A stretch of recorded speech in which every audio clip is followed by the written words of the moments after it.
Hello everyone, and welcome to another Adobe live stream here from the UK and Germany simultaneously, because we're here with my great friend, my fellow co-host, my guest today, Julia. Hey, howdy. Julia. Howdy. How's it going? It's going well. How are you? Yeah, good. Thank you very much. Good. Yeah, here we are, separated by nothing today. No ocean or anything. We're completely electronically connected. It's very good. Yes, we are. And spiritually, we are always connected. So that's always, absolutely. This is true. So let's see who we've got with us today first, shall we? So of course, Kirsty was in first. Hello, Kirsty. I can't see the chat today. It is super awkward for me. You're my eyes today, okay. Tony. I'll relate it for you. But Kirsty was here first. Russell is here. Hello. Russell. Hey, baby. Sean is here. Hi, baby.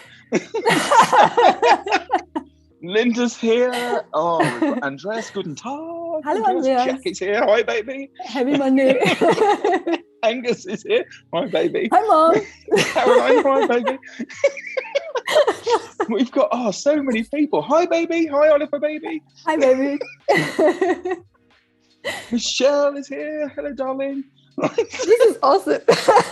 So we've got loads of people. Big hugs to all of you, of course. Thank you for coming along here. And don't forget, if you're watching us on YouTube, you can do that. It's okay to do that, but you can't get involved in the chat.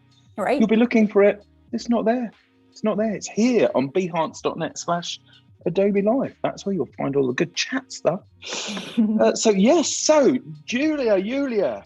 What's up? How do you want it to be today? Do you want it to be British Julia, or do you want it to be your own Julia? I think you could switch it up every 5 minutes. That would be terrific. Yeah? Let's do that then. Okay. That will be fine. And what are we doing today? Today, we're actually going to do something really cool the whole week, which is super exciting. I'll be here on Monday, Wednesday, and Friday, because this is all about portrait painting. Can you already see my screen? If not, Tim, please give it a go, because I have a little presentation here. We can now see your screen, which is awesome. really, really good. And by the way, I ought to point out that people will have been, of course, expecting Maddie.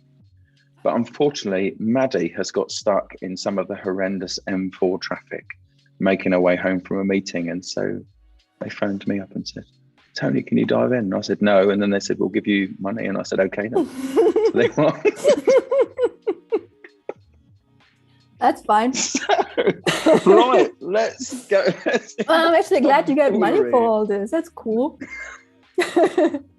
Yeah, don't really. They give me biscuits.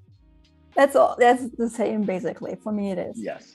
Because that's how you spend it anyway. So, this week we'll be all talking about portrait painting, and we actually have something really cool. We have a challenge for you. It was all Tim's idea. Tim said, hey, if we do all that all week, that hackathon thing, why not give away something and have people engaged? So he came up with the amazing idea of you guys, after hearing what I tell you and teach you today, you will have to paint your own avatar. Isn't that cool? So you guys you take a picture of yourself, you paint it with all the things, all the knowledge that you gain the day. And at the end of the week, you will submit that and we will pick a winner, and that amazing person will get a 1-year subscription of the Creative Club. No way. Yeah. Can I do it? Yeah, wait. Yeah, you can. I don't know if you can you? I can't win it, but I could do it. I hope you do. That's that amazing. Would be fun. Yeah, isn't it?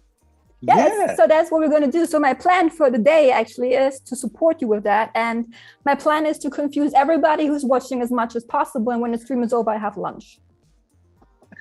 Does it work for you? Yes? That works for me. I think that's amazing. Actually, and that works for everybody else. Yeah, I'm trying actually to quite opposite. I'm trying to teach you some design principles and simplify them as much as possible, because simplification is always the goal. And I think that even a beginner might, with what I tell you today, jump into this and actually paint their own painting today. Or over the course of the week. I hope so. Nice. Okay, so you're a great teacher, so this is going to be really, really excellent. I don't know about that. We will see at the end of the week, right? You are though. Yeah, what I want to show you today is some of my work, so you have an idea of what I do in my spare time. Here are some of my paintings, and I really like portrait painting because it is a great chance to actually capture the personality of someone. You know, down here, there's these two Marty Feldman paintings that I really love. It's charcoal.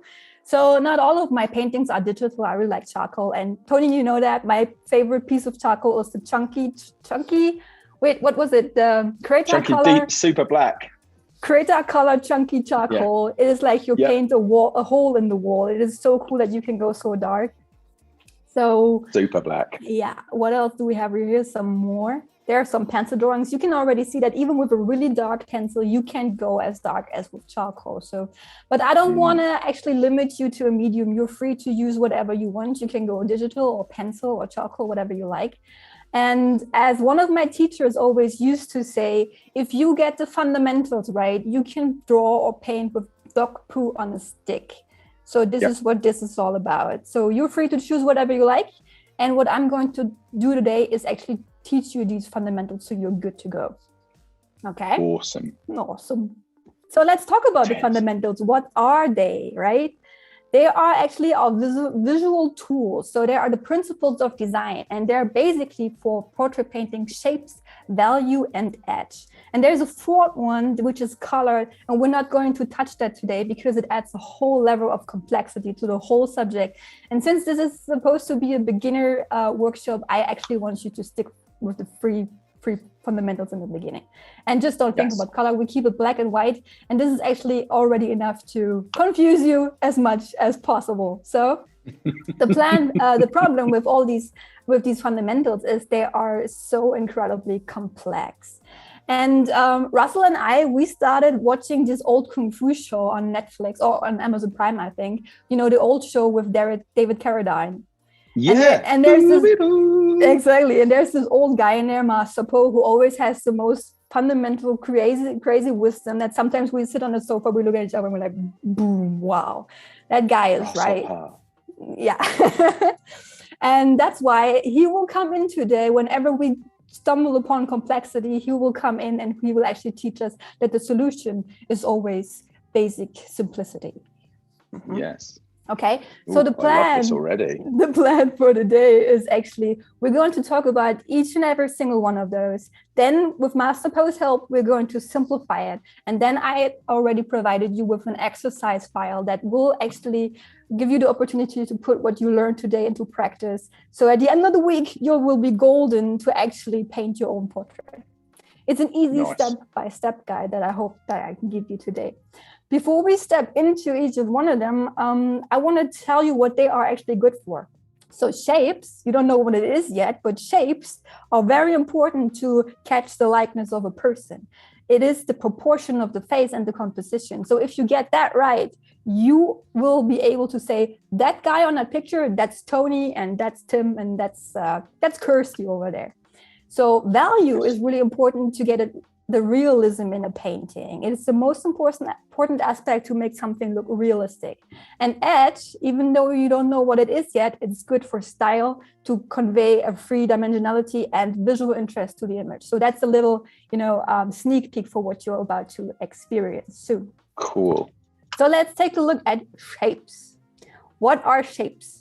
Right here on the right side, I have all these random looking shapes. Well, they don't tell me anything, right? Right now, they're just, they're in the place, they have a certain form, they have a certain placement in the size, but they don't really give me a meaning or anything.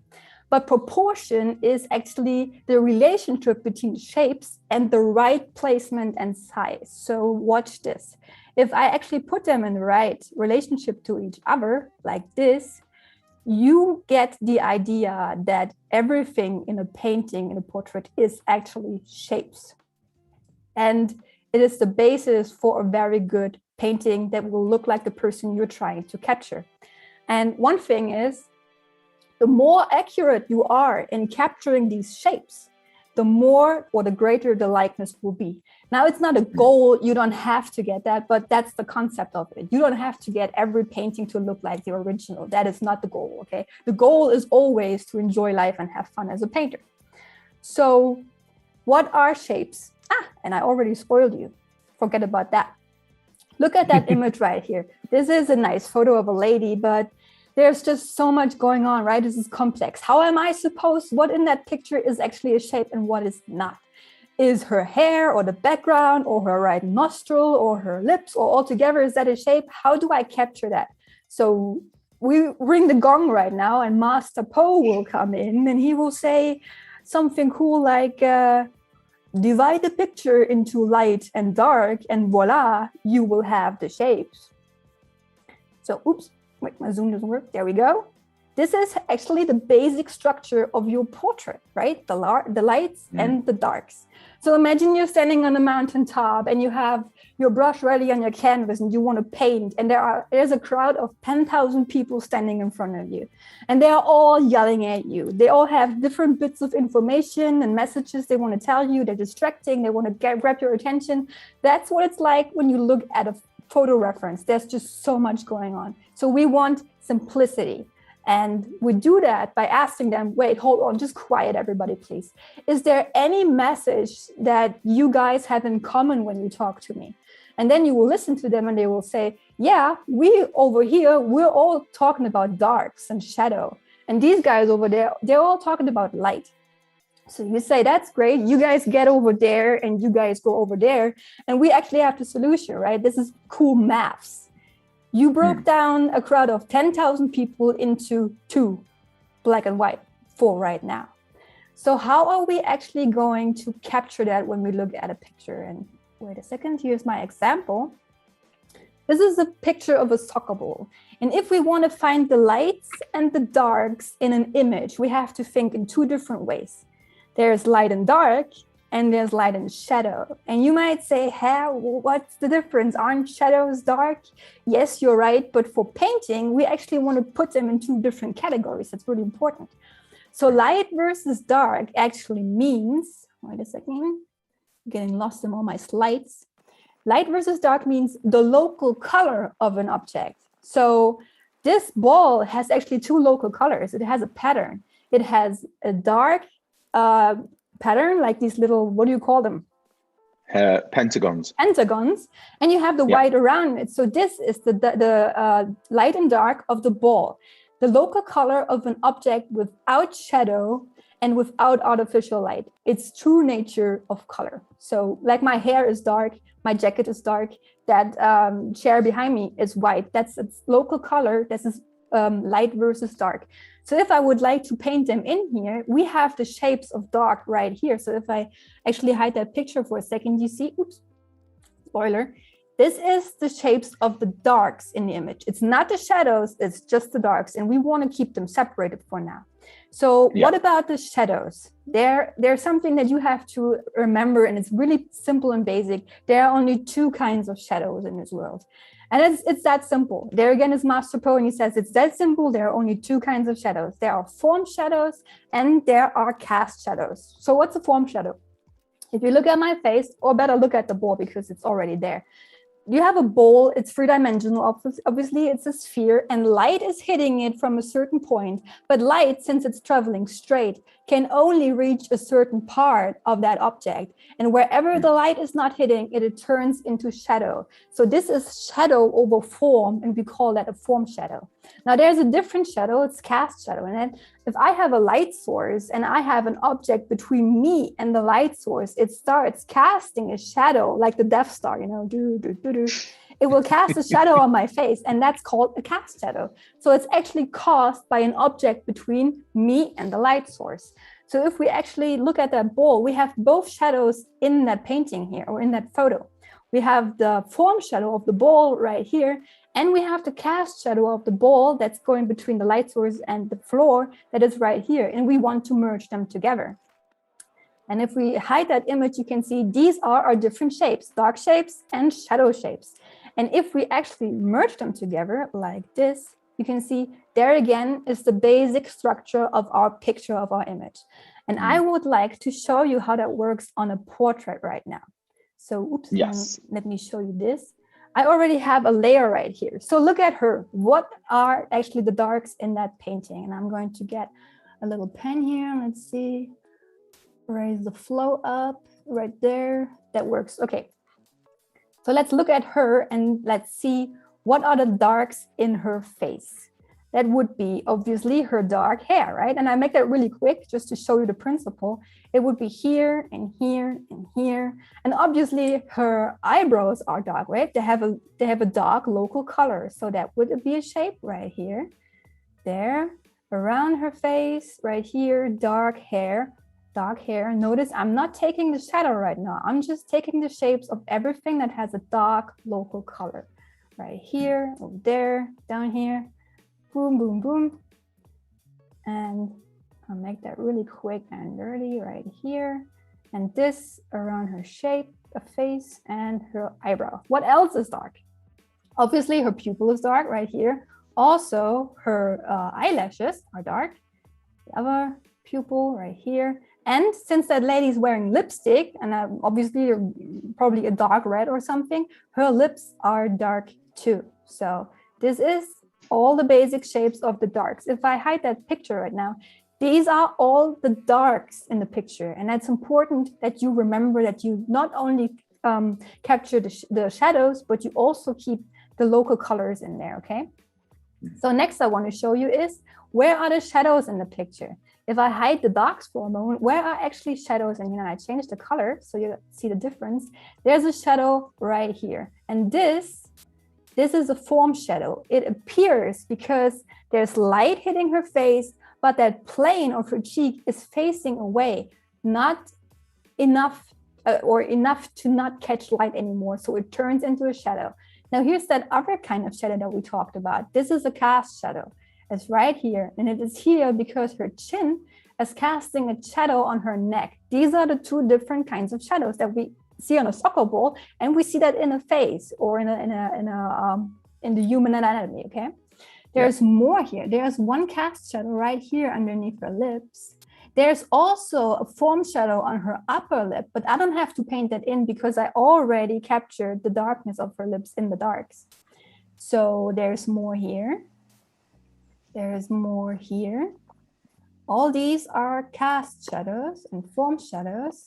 And underneath her nose is a form shadow right here.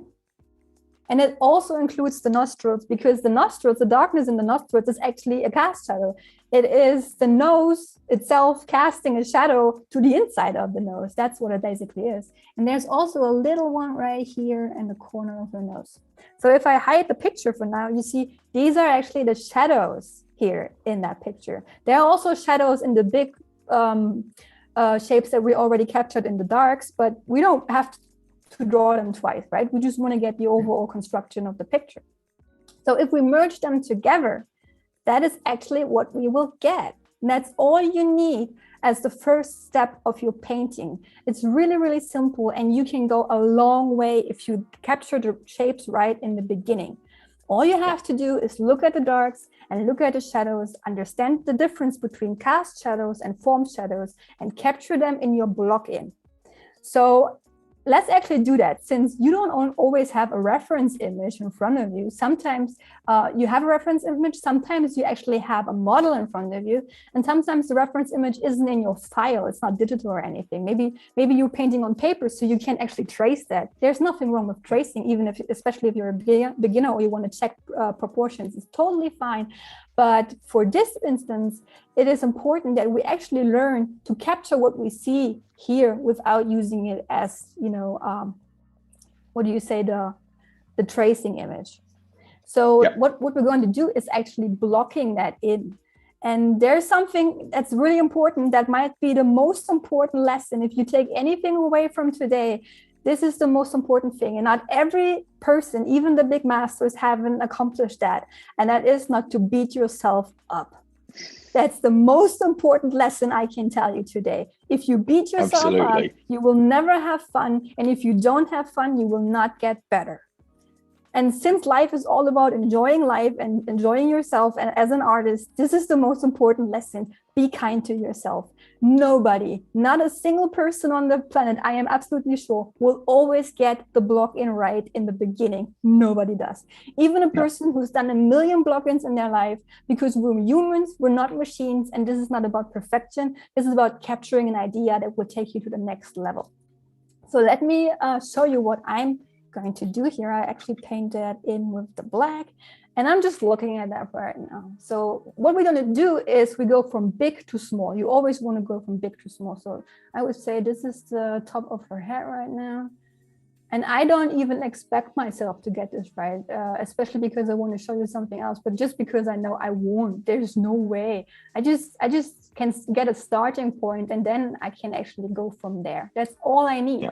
I don't have to get it right in the beginning. So I would say that's falling off here. And I would say right there, it goes straight down over here. And then, I mean, I guess the main thing, right, is to have an appreciation of what you're actually doing, because that way you learn from it, right? By looking at it again and working out. That's, you know, and it is a process. I know people ask you this all the time. People ask me this all the time. People ask a lot of us all the time, you know, how do you get better at drawing? And they think they're going to watch one YouTube video.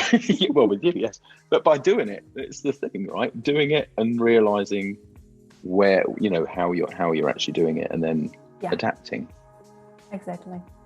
And the fun part. The fun part's important. I think it's the most important part, that you enjoy it. There are no mistakes. It's really, I know that sounds like a calendar thing that you read in a calendar, but there are no mistakes. It's just a fact. There are no mistakes. You just have to get the judgment out of the process, because it doesn't get you anywhere. Judgment is just useless. So leave it out. All we want is to get an idea of where the shapes are in that picture. And here again, I'm doing that, what I just told you. I'm blocking in the darks and I'm blocking in the shadows. Right now, it's just darks. So everything I see that is dark, like her eye right here, like that. And over here, her eyelashes, and another pupil maybe over here. And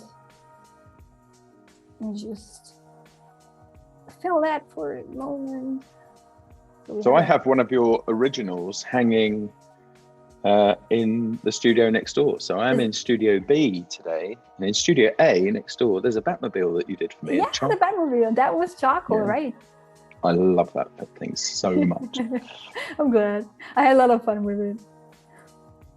Actually, awesome. I am terrified of drawing cars, because I just don't get them. I don't have the appreciation like Russell has, so much appreciation for beautiful cars. I'm just like, there's a car. I can see it's a car, but I don't know why you love it so much. But this is why I like you two so much, because we've both got things to talk about. You know, sometimes when you've got... That's right. So there you go. That is my basic block. And here's a shadow over here that I almost forgot. Here, that very important one. And then you can see, I just merge it together. That's all I do. And so you're going to talk about things like occlusion and things like that, where you get some of the light reflected into a shadow area. I would like to get into all these little details, maybe on Wednesday. Yeah. Today, I would like to keep it really simple so people get the idea. So I think I have all shapes in that I would need, but you see, it doesn't look like her at all. I mean, you could say, okay, there are the basic shapes, they might look like her, but it's not her right now. It's not her. So what you do is you actually have a huge toolkit that will help you in the steps and of getting it right. So there's actually alignment. So you look at the original, and then this is harder when you have a live model. It's easier when you have a two-dimensional reference, like a photo or a picture. So you look at that and you say, where does, for example, that eyebrow come down when I draw a straight line? So when my eyebrow comes down, does that meet my lip there? No, not at all. So there is your first reference point. The eyebrow might be more over here, and the lips, they have to go, you know, maybe more over there. So that's how you start adjusting all your shapes. And you can play that game for hours. I kid you not. Exactly. You're sight sizing there. You can play that game forever. And the longer you play it and the more accurate you get, the more alike the picture will look like the original. But you don't have to. You can go from here and have fun with it. And the other things that are important, you have straight lines. So alignment, vertical lines, horizontal lines like this. For example, we can look, does that eyebrow have the same height like the other, and they're a bit off, but your human eye would say, yeah, they're on the same eye level, so I paint them in, and you were wrong because your brain tricks you all the time. That's why you have these tools. So another good thing is actually angles. So there's an angle here of the nose, and I can check, does that have the same angle like this shape right here? And maybe you noticed that I was drawing in this shape, but it's not in that painting because that's a midtone, and we're not talking about midtones right now. We're only talking about light and dark. But you can see that you can prepare, or you can actually compare angles and see, did I paint that right in my painting? Another cool thing is implied lines. So I could actually say, if this lip would keep going, where would that hit the jar? And you see that it actually hits it right here in that crease where the jar comes up. Do I have that here? No, I don't. So I paint it in. Next thing is creaturizing. You look at a shape, maybe a negative shape like the white space, or you look at the dark shapes and you're like, does that look like something I know? And let me change my color. You can actually see that better. Does that look like something I know? Does that look like, I don't know. What would you say, Tony? What does that look like? Like Darth Vader in perspective, Yeah, kind of. Yeah, a mushroom. And that's creaturizing. You actually trick your human brain into seeing the shape as it is and not as your brain wants to tell you what it is, okay? So last thing, you already did that, Tony, is measuring. You hold that pencil up or you compare sizes to each other. This is the great toolkit that you have to get your proportions right. And I want to show you something. I actually prepared something. I came up with this when I had a little bit more time yesterday, and I turned it over the course of yesterday into this, which looks much more like her, I believe. So if you just stick to the process and you give yourself time, and the most important rule, be kind to yourself. This is not a contest and you will not die if you don't get it right. That's the most important thing. You can have fun and you can actually enjoy that. So I provided you with an exercise file that Tim can give you. He has a download link and he can give that to you in the chat. And on top of each of them is a little cheat sheet that summarizes everything I told you today about these 3 principles. Oops. And underneath there are exercises that you can do if you have the time till Wednesday to get you really into this concept of what I'm telling you today. So the first thing is actually what I just showed you. You look at the lights and the darks, you learn to separate them in your head and to identify them in the picture, and you will capture them on the right side. Don't make that fuzzy. You don't have to spend hours on that, okay? Just think about it. Actively think about what you're doing, not just go on autopilot. That's actually the most important thing. The second here is a different photo, same concept. The lights and the darks are a bit different, so you can get a variety and actually learn to see. And this one is a very light picture to you. What is actually the darks and the lights? You will have to ask yourself these questions and you will learn to actually apply these principles the next time you draw your own painting. So next thing I want to show you is actually values. And values are, as I told you, the most important thing when it comes to realism in a painting. So what does it actually mean? What are values? You've all heard about them. Values say how light or dark a shape is. And since we just blocked that stuff in, we already used 2 values, right? We used white and black. These are 2 values, and they're actually the end of the spectrum of our value scale right here. Because this is our tonal range. These are all values that we have that we can choose from, but we are on the top and at the bottom of them, and that's how we painted our picture. Now, what about all these things in between? Because we don't want to keep it like that. We actually want to get the 3-dimensionality and the realism in the painting. How do we achieve that? And again, this is super complex. If we just look at that girl, there's just so much going on. So Master Po comes in again. We do the gong, and he says, we introduce a new family, and that is the halftones. And we keep that simple by keeping it in the family. Or maybe the Godfather would have been better here. We keep it in the family, So what are the families in here? We just introduced halftones. So we have lights, we have halftones, and darks. How do we actually keep them in the family? You have to understand that light and halftones are both in the family of light. The only thing that's outside of light is shadow, and that is dark, okay? So how can I make that actually more understandable for you? Here is an interesting image of a scene. Up here is my light source. And I have a table right here. You see that from the side. So it's a tabletop, yes. and the color of the table is white. And it is also staying white because the light hits it from above, and the light hits it in a 90-degree angle. It goes straight at it. So it's light. The opposite of it is over here. We have a light source up here. The tabletop has been tipped 90 degrees. And in case that there is no reflective light around the table, the plane of the table is now black because no light is hitting that table. It's as simple as that. And now let's look at halftones. Halftones are neither lights nor darks. They are everything in between. As soon as I start to tip that tabletop, it turns into a halftone because now it's getting less light than it used to when the light came down 90 degrees. And I keep tipping and tipping and tipping, and the value will be changing. Like you see here on the bottom, I have these two scales. It will be tipping until it turns into shadow, and then it's not a halftone anymore. It's really as simple as that. Halftones are not light and they're not dark. They exist because some light is hitting them. That's what I meant by they live in the family of lights, okay? Yeah. So let's take a look at this guy. This is called an Asaro head. And he's a rough guy, but that's good for us because do you have one?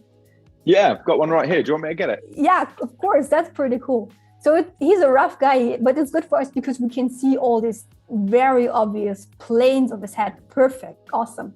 And bizarrely, I've actually got a little light just Isn't here. that Look cool? at that. Amazing. That's a great example. Yeah. So there's actually light hitting that Asaro head, and every plane that is perpendicular, is it perpendicular when it's 90 degrees? Yeah, perpendicular. Yeah, 90 degrees perpendicular. Every plane that is perpendicular right there to that light source will be light. Everything that is not in the lights is shadow. So right here on the under his neck, there's some reflected light, but we ignore that right now. This is a shadow. There's no light hitting that area. But everything in between, like that crease under his eye, under his nose, his cheeks, that's all halftone. So, okay, you get the idea. Now, does that mean that we are only drawing with 3 values? Because if we do, that looks pretty flat, doesn't it? I mean, you have a light color, you have a halftone color, and you have a shadow. I painted this all in here. And if you look at that, that's what I had at the beginning. I also changed the background, but it can be whatever color. But if I paint the halftones in, it adds some 3-dimensionality, but it still doesn't look realistic, not at all. Even if the relationship between the values are right, this is boring. I mean, it has its place in art, like there doesn't mean that it's wrong. But if you want to achieve realism, you actually have to look at the tonal range because values don't come as singles. Value groups, light, halftone, and darks, they're not just a single color. They are a value range. So what you actually do is to look at that picture. I have my color picker right here. And you want to look at that number because this brightness right here, at the end of the spectrum here, this is 0 brightness, 100% brightness, and it actually communicates white and dark and all the midtones in between. So I want you to take a look at this number as I'm going with my color picker over this picture. So right here on the forehead, this is a light since the light is hitting it right there. It's 90% brightness. So if I look at my value scale over here and I go right here, there around here, there is 90% lightness, okay? Yeah. Now let's look at another area where the light hits it directly. Here's something that's around 78%. That's also light. That's also the light area. How's that? So you can see it is actually a whole spectrum of values, but you can change them. You don't have to use all of them. You can actually, like you see here, change where these ranges are on your tonal scale. And depending on that, it will change the look and feel and mood of your picture. You are in control of that, which is super cool. So you can look at this one and you see the darks are all the way down there. And the midtones, the halftones, they're all here closer to the lights. And the light is all the way here. It's really like 100% white. And over here, we have them more compressed. There's less contrast in these values. So you don't have to use all the colors on the color range. Nobody can tell you what to do. It's up to you. But there's one one really important rule that you have to keep in mind that's almost as important as being kind to yourself, and that is keep them separated. Never mix them up, because this ruins the realism of your painting. So you have your light range, you have your halftone range, and you have your dark range. Never mix those values up. The rule of thumb is the lightest dark will be darker than the darkest light. What does that mean? Look at that range over here. The lightest dark, which would be here, is always darker than the darkest lights, the family of lights, meaning the lights and the halftones. Because as soon as a halftone is darker than this, it's not a halftone anymore, and the shadow value shouldn't be in the halftones. That's when your paintings look strange, and you look at them and you wonder what's wrong with them. That's because you didn't apply this rule. It's one important rule. So first, be kind to yourself and keep your values separated. That's the most important thing that you should take away from the day. Because as I said... Sorry. Yeah? I was just going to say that for people who are joining us halfway through, what we're doing today is we're doing a portrait painting hackathon this week with the lovely Julia, or Julia, you can do it whichever way you want. There you go. She answers to both things. And there's some input required from you, which you'll find out more about later on. But Julia, please carry on. I'm so sorry. And everybody's loving this, by the way, in the chat. Okay, I'm glad. I hope you all get the idea, because actually, if we simplify it, everybody can do it. There is no painting gene that you need. This is just nonsense.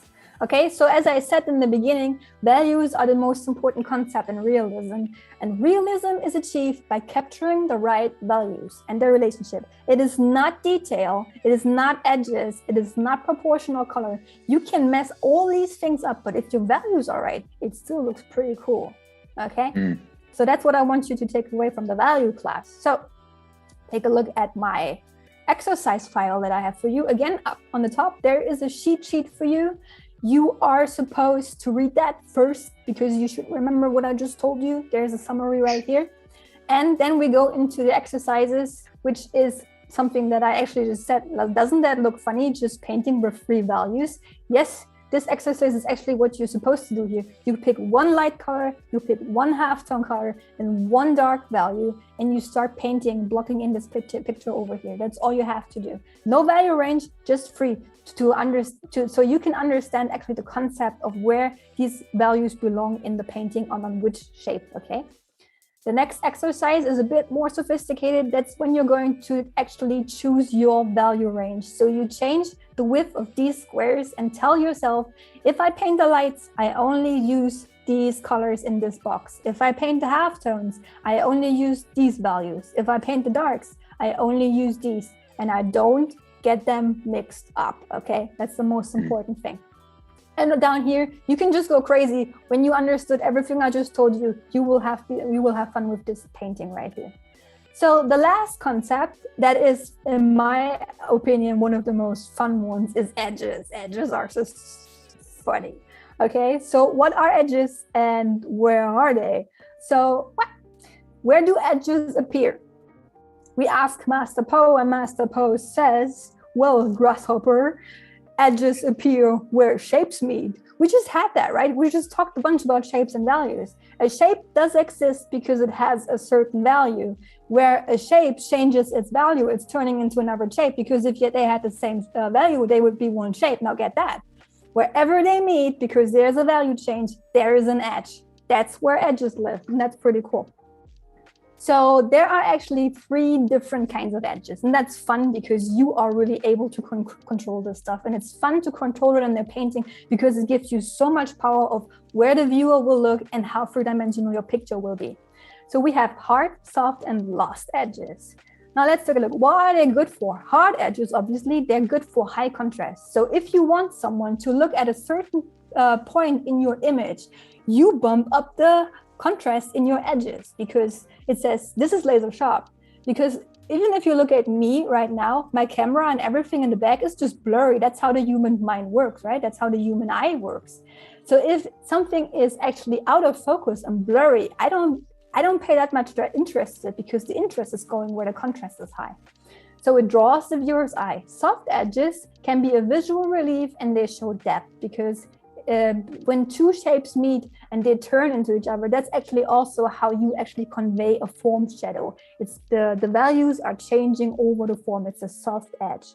And now there's a group that I love most, and that's called the lost edges. And to explain that to you, I actually have a quote here from Gregory Manchus, who is a great artist. He says, "The brain wants to complete a lost edge, but it must become involved with the piece to accomplish it. This is how a painting lingers in a person's mind. There's just enough information to stay focused, but it isn't overwhelming to the eye." Isn't that beautiful? So actually, it's lovely. When you start losing your edges in a painting and a person looks at it, they're like, what is that? What am I looking at here? You didn't give them all the information on the plate by making it all super sharp and obvious.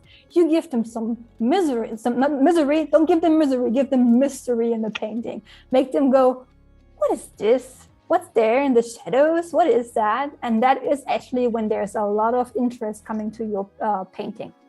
And isn't that the essence of the smile of the Mona Lisa? I think the technique is called sfumato.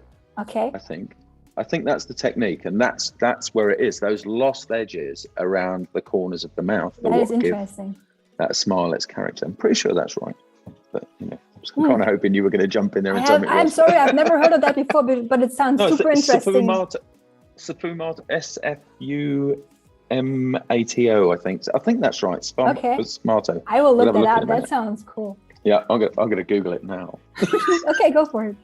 In between, I will tell you that hard and soft edges actually belong in one family. And they say that there's a transition between edges.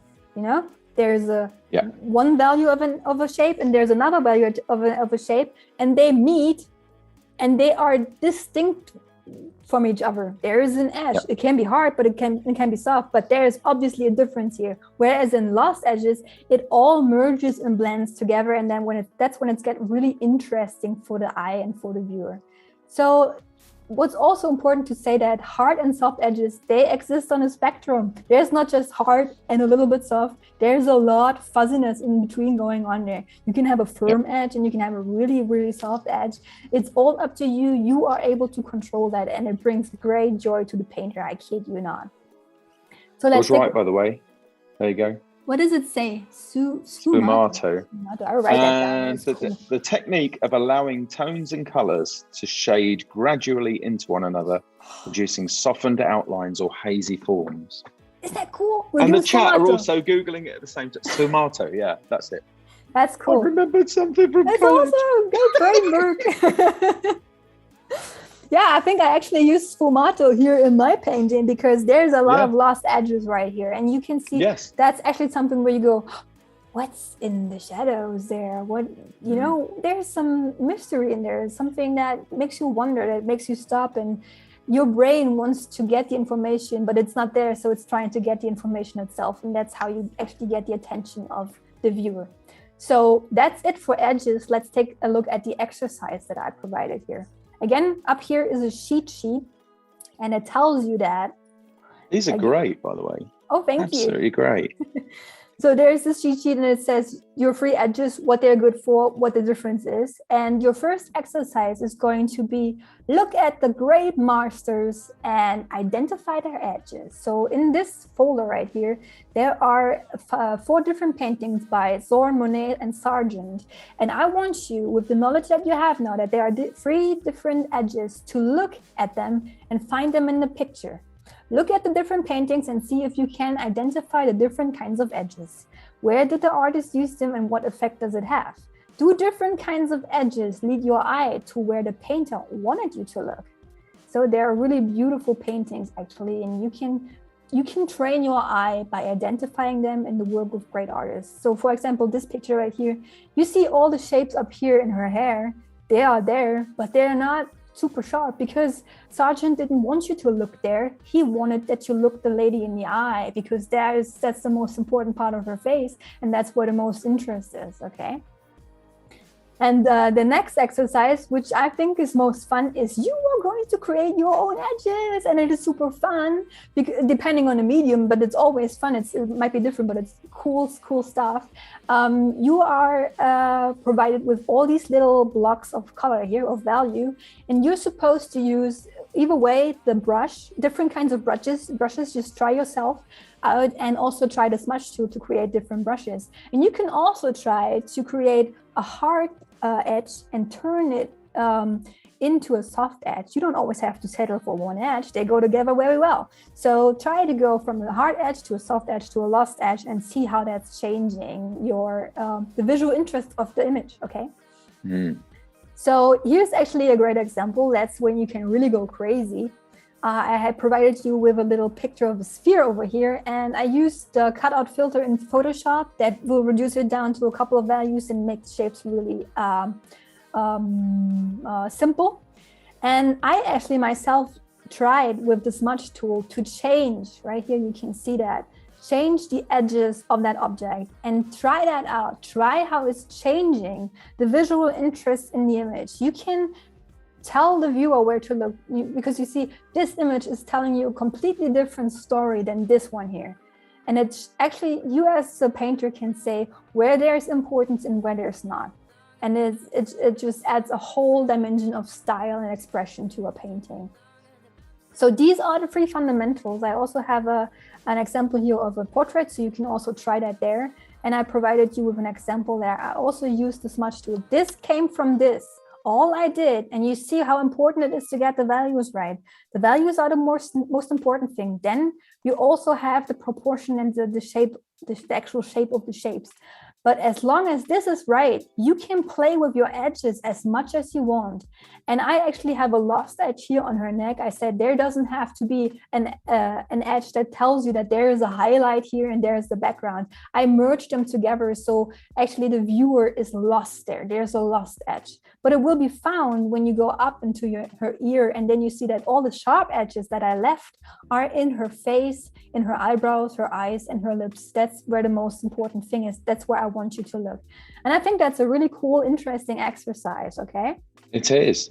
And I mean, some of this, right, where we're losing edges, that is relying on the same parts of the brain that determine what we see in clouds. Exactly. So when we look, because we're always trying to make sense of what's presented to us and to make something out of it. But what artists do, of course, is exactly what you said there with John Singer Sargent, is to actually direct you in a place. So you don't need to focus on any detail just here. What you need to do is move to this point. It's not the details. Beautiful technique. You also don't have to paint all the details. Don't even tell yourself to do that. You don't have to. It is not important for the realism and the beauty of the picture. Details. And it's one of the giveaways. Sorry, Julia, I didn't. It's one of the giveaways, I think, when you can tell when people have painted from photographic reference, because they tend to include all of the things, including the distortions, by the way, that the camera has seen through the lens. So but you do find that. Not that that's not valid, because it is, but you can tell that it's been from photographic reference rather than from life. Yeah. So that's where you can take a reference and change it, express yourself. Even if you have a model or a reference, you can change it in such a way that it becomes a very expressive painting. Yes. Okay. So yeah, this is the exercise file. Tim has the link for you. You can download it, play with it, and try to become familiar with the concept that I just showed you. Because if you get them right, you can draw or paint with dog poo on a stick, and it will look good. Okay. So actually, I want to show you that the block-in that I did with the shapes over here. Where is it? Over there. I used this block-in to turn it into this. So you see that this is really an important foundation. And all I did here was to apply these things that I just told you. I blocked in the lights and darks. I distinguished my lights, my halftones, and my darks. And I kept them separated. And you can just go crazy. And I mean, it doesn't look like the photo, but I didn't intend to look like a photo. And you can also see that I played with edges here. You don't have to look at her shoulders. You don't have to look at the thing that's going on her cheek right here. This is not important for the eye. The most important visual is her face. And in portrait painting, it always is the face.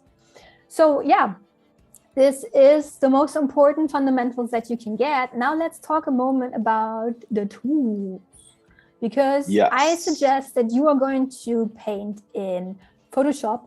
You can also use Fresco or Photoshop on the iPad. Of course, you can also use charcoal or pencil, whatever you like. But for the sake of it, I'm going to show you the tools in Photoshop that you will actually just need there. These are the only tools that you actually need to accomplish a cool painting in Photoshop. So obviously, it's the brush tool. You need that. The shortcut for the brush tool is B, like brush. You can also change it if you like, but I think it's pretty handy, and my brain already got used to it over the last 60 years. So my brain knows the brush is B.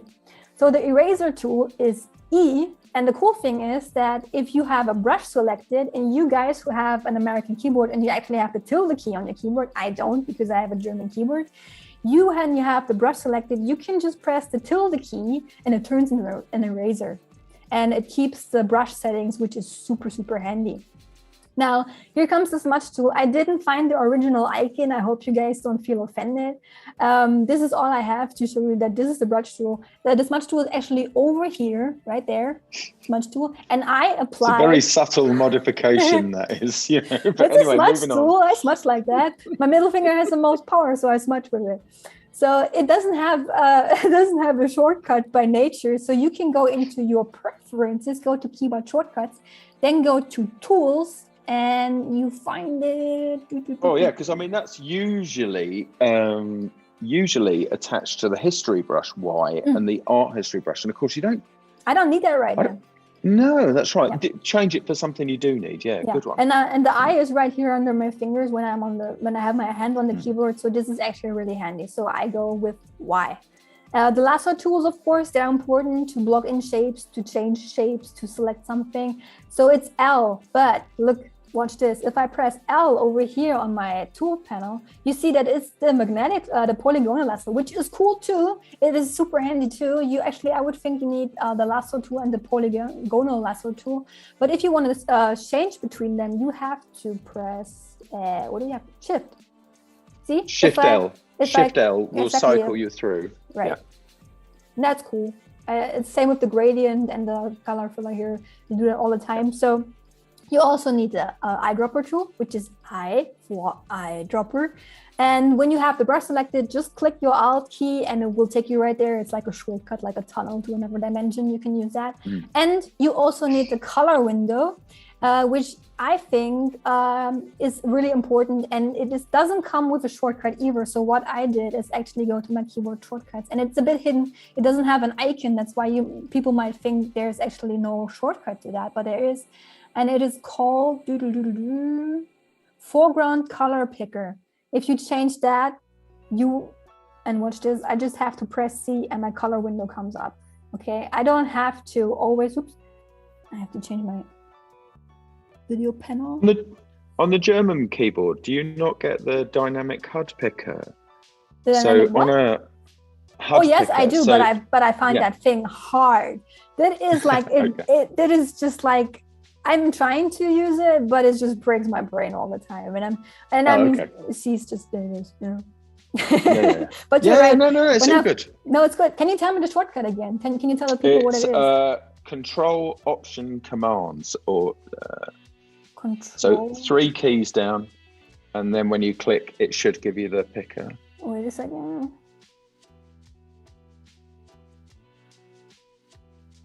There. No. And there you go.